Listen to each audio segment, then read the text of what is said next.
салом дӯстон, ба канали Рамзи Назаршоев хуш омадед. ба канал обуна шавед ва мондани лайкро фаромӯш накунед. инчунин дар зери видеоҳои мо навиштани комментарияро фаромӯш насозед, зеро дастгири шумо пешравии мо аст. силкаи канали моро ба дӯстону наздиконатон равон кунед. видеоҳои моро дар канал интизор бошед. боқӣ сиҳату сарбаланд бошед. худованд ҳамаи шуморо нигаҳбон бошад.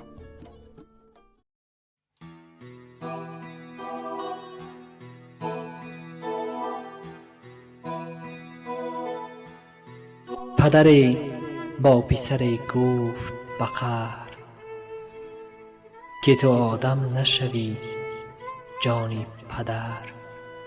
حیفی آن عمر که ای بی سر و پا در ره تربیتت کردم سر. دل فرزند از این حرف شکست، بی خبر از پدرش کرد سفر.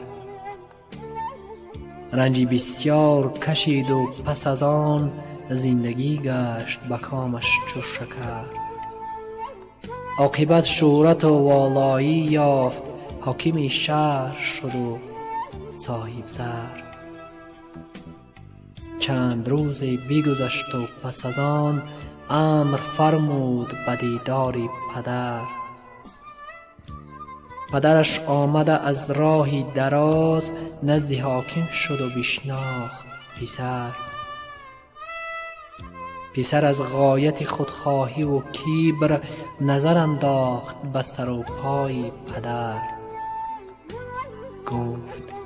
گفتی که تو حاکم نشوی، تو کنون حشمت و جاهم بنگر. پیر خندید و سرش داد تکان، گفت این نقطه برون شد ز در. من نگفتم که تو حاکم نشوی، گفتم آدم نشوی جانی پدر.